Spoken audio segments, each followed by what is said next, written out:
Welcome back to Cyber Tales, where the future bleeds neon and questions everything we thought we knew about being human. In tonight's story, Neon and Blood, we follow cybernetic bounty hunter Kira Voss as she hunts illegal body modification surgeons in the rain-soaked streets of Neo Angeles. But when the hunt forces her to confront the truth about her own mechanical heart and synthetic blood, she discovers that the line between human and machine isn't just blurred, it's completely shattered. How much of yourself can you replace before you stop being you?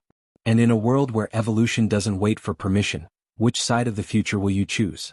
Hit that like button to jack into the algorithm, and don't forget to subscribe for more stories that explore the bleeding edge of tomorrow. Now, let's enter the neon-drenched world where humanity's greatest enemy might just be its own transformation. The hunt begins. Rain fell in sheets across Neo Angeles, each droplet catching the kaleidoscope of neon advertisements that painted the night sky in electric blues, virulent greens, and arterial reds. From her perch atop the Meridian Tower, Kira Voss adjusted the zoom on her cybernetic eye, the soft whir of servos barely audible over the city's mechanical heartbeat. 23 stories below, her target moved through the crowd like a ghost. If ghosts left heat signatures and electromagnetic traces that her enhanced vision could track through concrete and steel. Marcus, the surgeon, Chin. Wanted for 17 counts of illegal body modification, 8 counts of assault with cybernetic weapons, and 1 count of first-degree murder. The bounty on his head would keep Kira fed for 6 months, maybe longer if she was careful with her spending. More importantly, it would pay for the maintenance on her left arm. The synthetic muscles had been acting up again and she couldn't afford downtime. She flexed her fingers, watching the titanium joints move with inhuman precision. How much of her was still flesh and bone? The question had been gnawing at her more frequently lately, especially after her last upgrade. Her original heart had given out during a particularly nasty firefight in the Undercity, and the replacement pumped synthetic blood through arteries that were half plastic tubing. Her lungs filtered toxins that would kill a normal human, her bones were laced with carbon fiber, and her nervous system ran on a combination of organic neurons and quantum processors. But she was still human. Had to be. The alternative was too disturbing to contemplate. Kira's comm unit crackled to life, the voice of her handler, Detective Ray Santos, cutting through her philosophical musings. Voss, you got visual on the target? Affirmative, she subvocalized, her throat mic picking up the vibrations and transmitting them through encrypted channels. Chen's moving east on Blade Street. Looks like he's heading for the old subway tunnels. Copy that. Remember, NAPD wants him alive if possible. His client list could lead us to the whole underground mod scene. Kira smiled grimly. The New Angeles Police Department's concern for due process was touching, but Chen had killed a 14-year-old girl during his last botched surgery. In Kira's book, that made him fair game for whatever justice she deemed appropriate. I'll keep that in mind, Santos.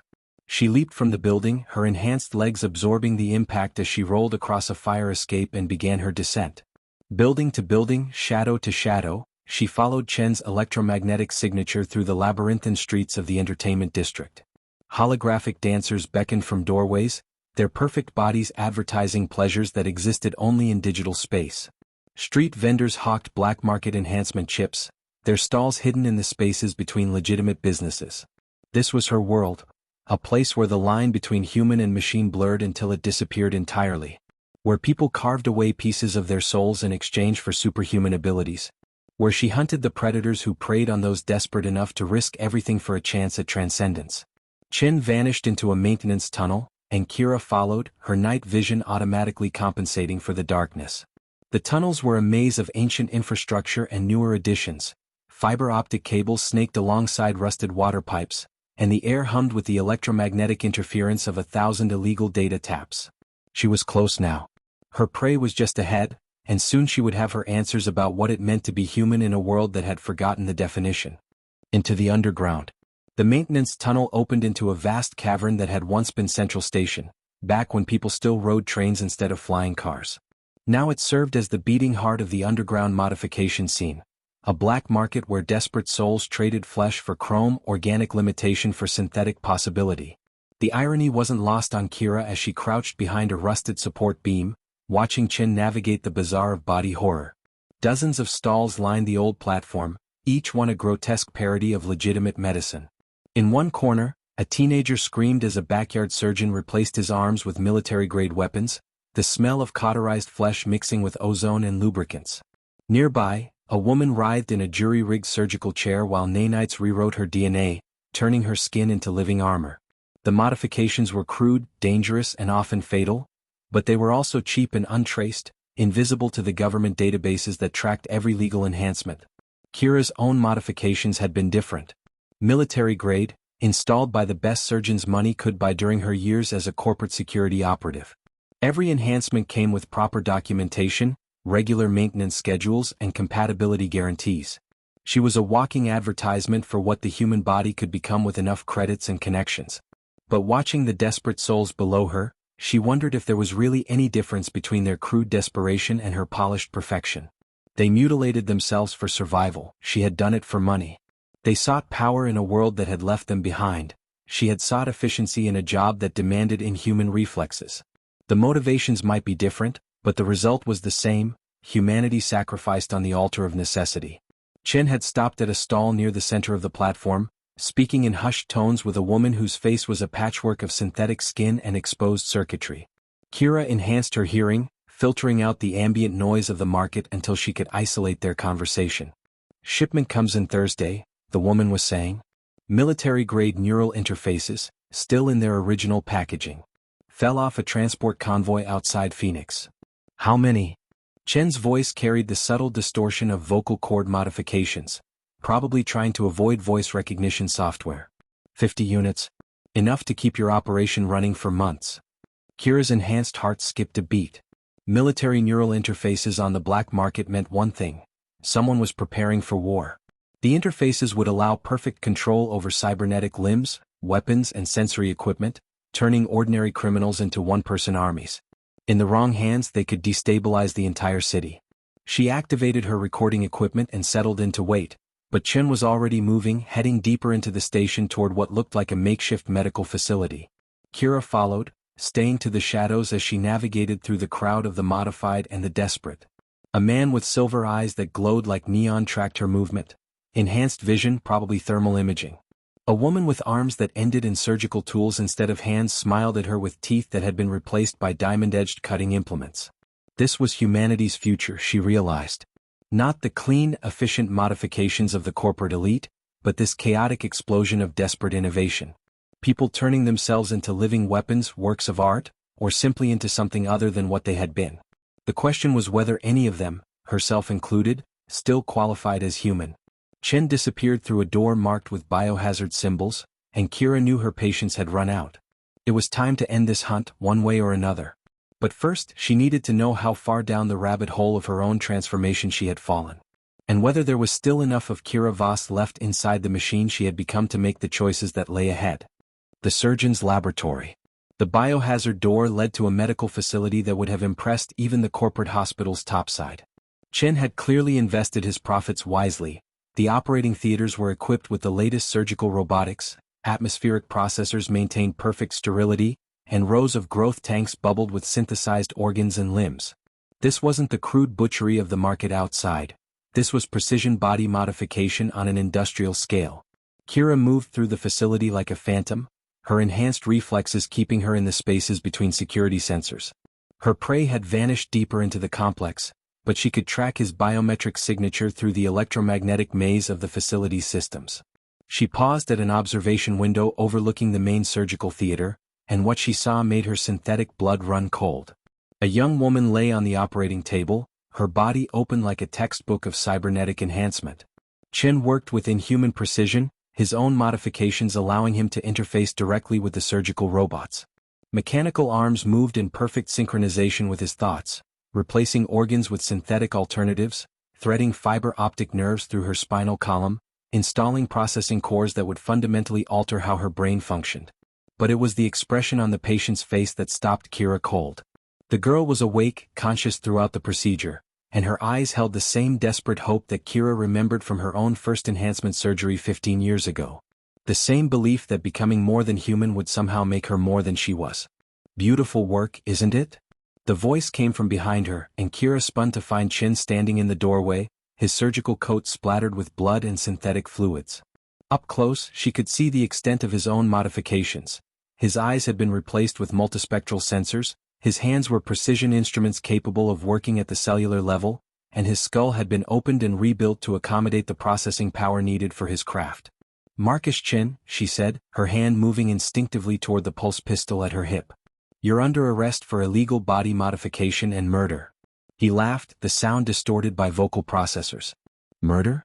I give people new lives, new possibilities. That girl on the table was dying of genetic disease. In 6 hours she'll be stronger and faster than any natural human. Where's the crime in that? She's 14 years old. Age is just a number when you can rewrite biology itself." Chin began to circle her, his movements predatory and precise. "You should understand that better than anyone, Kira Voss. How old were you when they started cutting away pieces of your soul?" The question hit her like a physical blow. She had been 17 when she'd signed her first enhancement contract, desperate to escape the poverty of the undercity slums.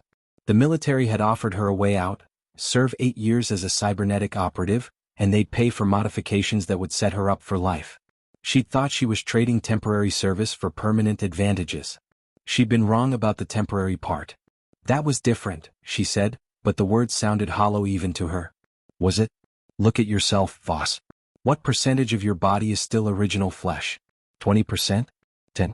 You're a walking advertisement for the very modifications you're here to arrest me for performing." Kira's enhanced vision automatically ran a diagnostic on her own systems. Synthetic heart, artificial lungs, titanium skeleton, quantum processors integrated throughout her nervous system, manufactured blood, cloned organs. Chin was right. She was more machine than woman, more corporate product than human being. But she was still Kira Voss. Still the girl from the Undercity who had sworn to protect people from predators like Chin. "The difference," she said, drawing her weapon, "is choice. Your patients don't get to make informed decisions. They're desperate and you're taking advantage of that desperation." Chin smiled, revealing teeth that had been replaced with diamond-edged cutting tools. "Choice? You think the corporate machines that carved you up cared about your choices? They wanted a weapon, so they made one. The only difference between us is the quality of our work and the price we charge."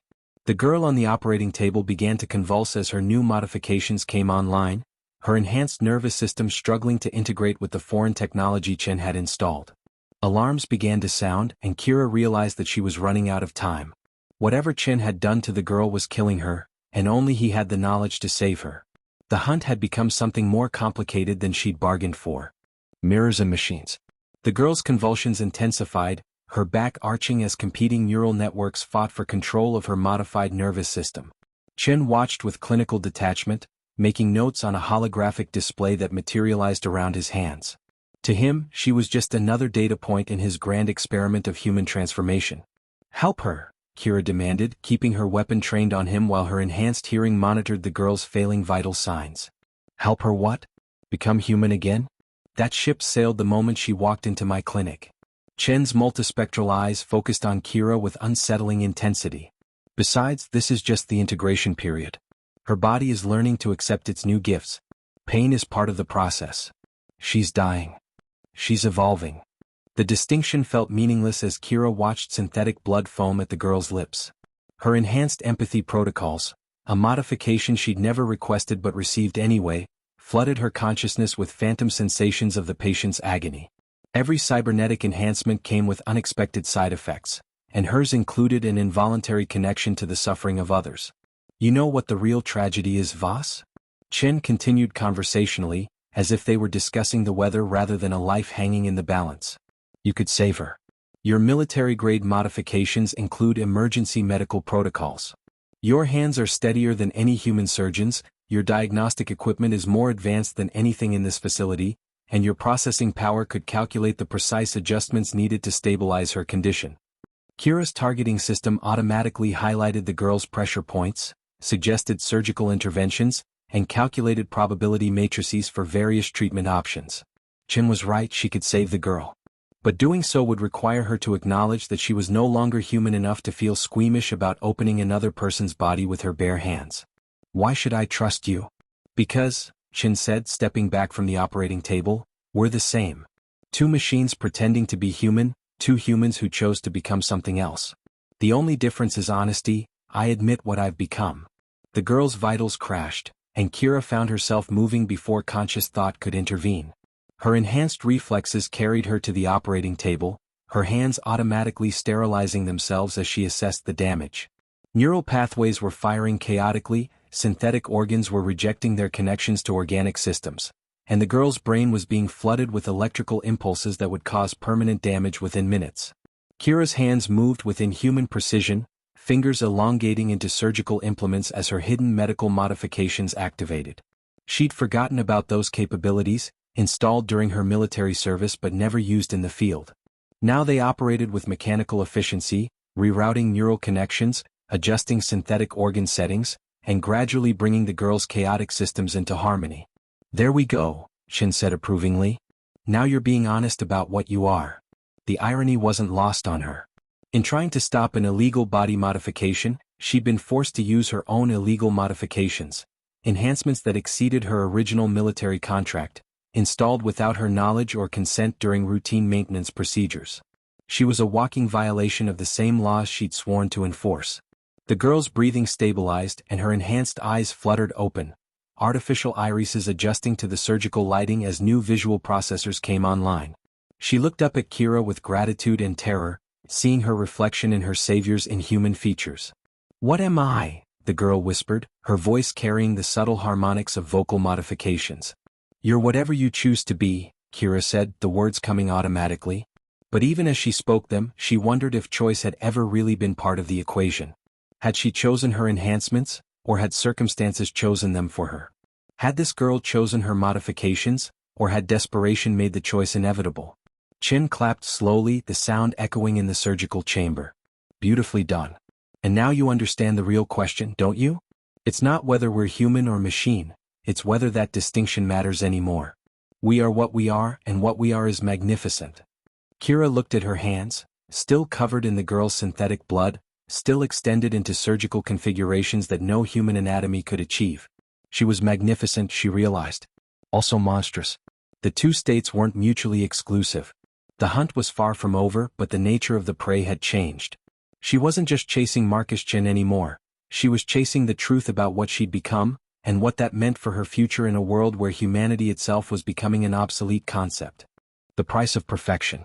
The girl, who introduced herself as Zara despite having no memory of choosing that name, sat in the recovery area, her new systems running diagnostic checks while she struggled to understand her transformed body.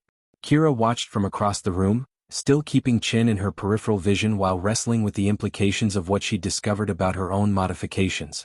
"How long have you been hunting people like me?" Chin asked, settling into a chair with the casual confidence of a man who believed himself safe. His surgical facility hummed around them, a testament to the success of his illegal operations. 5 years, Kira replied, though the number felt meaningless now. How do you measure time when your perception of it could be artificially altered? Her internal chronometer told her it had been 5 years, 2 months, and 17 days since she'd taken her first bounty hunter contract, but she was no longer certain she could trust her own memory. "And in all that time, how many of your targets have you actually stopped?" "Not arrested, stopped. Prevented from continuing their work." The question stung because Kira knew the answer. Every modification parlor she'd shut down had spawned 3 more. Every surgeon she'd arrested had been replaced within weeks. The underground body modification scene wasn't a criminal enterprise, it was evolution in action, unstoppable and inevitable. "I've saved lives," she said, but the words sounded hollow. "Have you? Or have you simply delayed the inevitable?" Chin gestured toward Zara, who was experimenting with her enhanced vision by looking through the walls of the facility. "That girl was going to die without my intervention.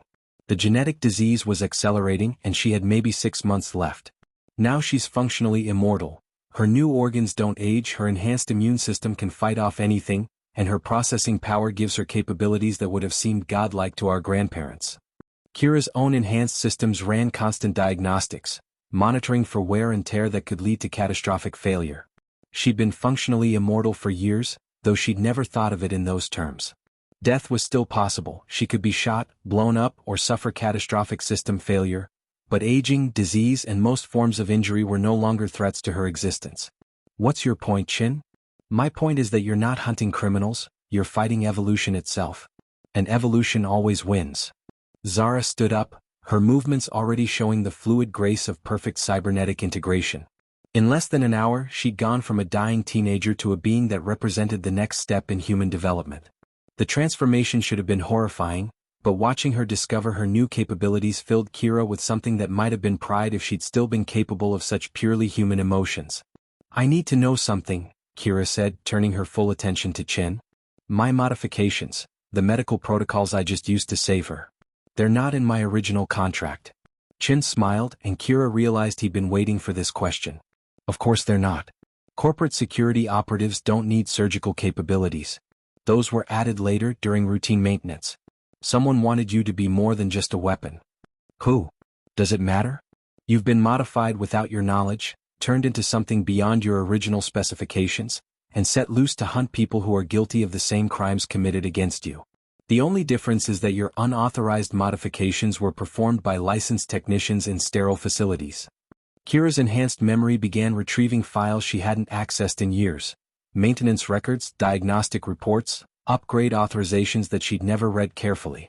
The evidence was all there, buried in technical jargon and legal language that had seemed unimportant at the time. She'd been a test subject, not a patient. A prototype for the next generation of corporate security, enhanced beyond her contract specifications without her knowledge or consent. Why are you telling me this? Because I want you to make a choice based on truth rather than programming. Chen's multispectral eyes fixed on her with laser intensity. You can arrest me, turn me over to the NAPD, and continue hunting the symptoms of a transformation that's already swept through our species. Or you can join me in helping it along. The offer hung in the air between them like a loaded weapon. Kira could see the logic in it. If the transformation was inevitable, perhaps it was better to guide it rather than fight it. Chen's methods were crude and dangerous, but his results spoke for themselves. Zara was stronger, faster, and smarter than she'd been an hour ago. She was also still fundamentally herself, just more. And if I refuse? Then you go back to your old life, knowing what you know now about the nature of your own modifications. You continue taking bounties on people whose only crime is doing to others what was done to you. You pretend that the distinction between legal and illegal enhancement matters when the end result is the same. Kira looked at her reflection in the polished surface of a surgical instrument, seeing a face that was barely recognizable as the girl who'd grown up in the undercity slums. Her features had been subtly altered during various procedures, optimized for intimidation and combat effectiveness. Even her expressions were calculated now, designed to project authority and control. The person she'd been was gone, replaced by something more efficient and less human. The question was whether she could accept that transformation and use it to help others, or continue the increasingly futile fight against the future she represented. The choice. The facility's alarm system activated as Kira's enhanced hearing detected the approach of NAPD hover units, at least 6 of them, moving in tactical formation toward the entrance to the underground complex. Santos had grown tired of waiting for her report and decided to send backup. In minutes, the entire facility would be swarming with corporate security forces, and Chen's operation would be shut down permanently. "Looks like your former colleagues have arrived," Chen observed, his multispectral vision probably tracking the same thermal signatures that Kira's systems had detected. "You need to make your choice quickly." Zara looked between them with confusion, her enhanced processing power struggling to interpret the social dynamics at play. What choice? What's happening? Kira found herself at the center of a moral equation that her enhanced cognitive systems couldn't solve. Chen was a criminal by any legal definition. His unlicensed modifications had killed at least one person and injured dozens more. But he was also offering hope to people who had been abandoned by legitimate medicine, people like the girl who'd been dying of genetic disease just hours ago.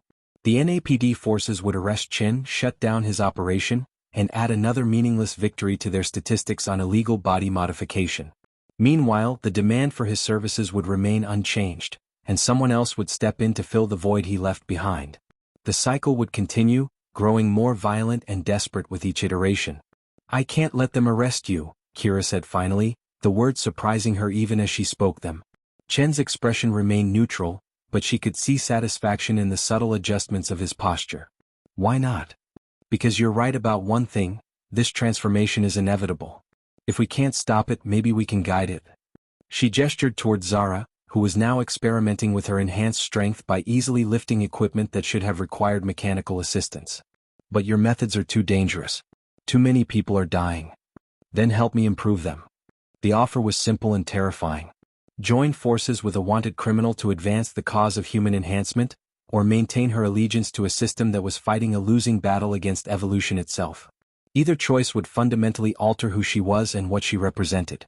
The sound of breaching charges echoed through the facility as NAPD forces began their assault on Chen's security systems. Kira had perhaps minutes before they reached the surgical level, and Chen was already moving toward what looked like an emergency exit hidden behind a wall of medical equipment. "Come with us," he said to Zara, who nodded eagerly. The girl had embraced her transformation completely, showing none of the existential uncertainty that plagued Kira. For her, the choice was simple. She'd been dying and now she was alive and more capable than ever before. Kira drew her weapon, but instead of pointing it at Chen, she aimed it at the facility's main computer core. "I'm not joining you," she said, "but I'm not stopping you either. Consider this a professional courtesy between colleagues." She pulled the trigger, sending an electromagnetic pulse through the computer systems that would erase all records of Chen's patients and procedures. The NAPD would find an empty facility with no evidence of illegal activity beyond some suspicious medical equipment. Chen paused at the emergency exit, studying her with an expression that might have been respect. "This won't end here, you know. You'll keep hunting people like me and I'll keep doing what I do. Eventually you'll have to choose a side definitively." "Maybe," Kira acknowledged. "But not today." He nodded and disappeared into the emergency tunnel, Zara following close behind. Kira remained in the surgical chamber, surrounded by the evidence of humanity's transformation into something beyond its original design. When the NAPD forces arrived, they would find her standing over the destroyed computer core, having apparently arrived too late to prevent Chen from covering his tracks. She would file her report, collect her bounty for locating the facility, and continue her work as a cybernetic bounty hunter. But something fundamental had changed in her understanding of what that work meant. She was no longer hunting criminals, she was hunting the future, and the future was winning. The question that remained was whether she could live with being on the losing side, or whether she would eventually join the transformation she'd been created to oppose. Evolution's Edge. 6 months later, Kira stood in the rain on another rooftop in another part of Neo Angeles, tracking another target through the neon-painted darkness. But this time was different. This time she wasn't sure which side she was really on. Her target was Dr. Sarah Chen, Marcus's sister and an even more skilled surgeon in the illegal enhancement trade. Unlike her brother, Sarah worked exclusively with children, offering desperate parents a chance to give their kids advantages that traditional medicine couldn't provide. Enhanced intelligence, perfect health, capabilities that would set them up for success in a world that increasingly favored the modified over the merely human. The NAPD wanted her arrested for child endangerment. The parents of her patients considered her a savior. Kira had been tracking Sarah for 3 weeks, learning about her methods and motivations. Where Marcus had been crude and mercenary, Sarah was precise and idealistic. Her modifications were safer, more effective, and designed to preserve the essential humanity of her patients while giving them the tools they needed to thrive in a post-human world. Children like Tommy Nakamura, age 8, who'd been born with severe cognitive disabilities until Sarah's neural modifications gave him the processing power of a quantum computer. Like Maria Santos, age 12, whose genetic muscular disorder had left her wheelchair-bound until synthetic muscles gave her superhuman strength. Like David Kim, age 6, who'd been born blind until artificial eyes gave him vision that spanned the entire electromagnetic spectrum. All of them were technically victims of illegal body modification. All of them were also living better lives than would have been possible without Sarah's intervention. Kira's enhanced vision tracked Sarah through the crowded streets of Chinatown, watching as she made her way to another clandestine clinic hidden beneath a noodle shop. Tonight would be her chance to make the arrest, to add another successful bounty to her record and continue her work as a defender of legal enhancement protocols. Instead, she found herself sending an encrypted message to Sarah's personal communicator, "NAPD raid incoming. Suggest relocation." The response came back immediately, "Why?" Kira considered her answer for a long moment, watching as Sarah disappeared into the noodle shop where 3 children were waiting for procedures that would fundamentally alter their lives for the better. Because evolution doesn't wait for legal approval. She turned off her tracking systems and walked away from the rooftop, leaving Sarah to continue her work in peace. Tomorrow she would file a report claiming that her target had vanished into the underground networks of the city, and Santos would assign her to a new case. The cycle would continue, but her role in it had fundamentally changed. She was no longer hunting the future, she was protecting it. As she walked through the rain-slicked streets of Neo Angeles, Kira reflected on the journey that had brought her to this moment. She'd started as a weapon designed to enforce the status quo, but somewhere along the way she'd become something else, a guardian of humanity's transformation into something greater than its original design. The question of whether she was still human had been answered not through philosophical debate but through practical choices. She was human enough to make moral decisions, to feel compassion for those who suffered, and to recognize that evolution sometimes required breaking old rules to make room for new possibilities. Her synthetic heart pumped manufactured blood through arteries that were half machine, her quantum-enhanced brain processed information at superhuman speeds, and her titanium skeleton supported muscles that could lift a car. She was more machine than woman, more corporate product than natural organism. She was also more herself than she'd ever been. The neon lights of the city reflected off the rain-soaked pavement and fractal patterns that her enhanced vision could analyze down to the molecular level. Beauty and mathematics intertwined in ways that purely human perception could never appreciate. She was grateful for the modifications that allowed her to see it, even if she'd never asked for them. Humanity's future lay not in preserving its original form but in embracing its potential for transformation. Kira Voss, cybernetic bounty hunter turned guardian of evolution, would make sure that future had a chance to unfold. In the distance, thunder rolled across the city like the sound of 10 million hearts beating in perfect synchronization. Some flesh, some synthetic, all human in the ways that truly mattered. The age of pure humanity was ending, but the age of something greater was just beginning. And she would be there to protect it, one choice at a time.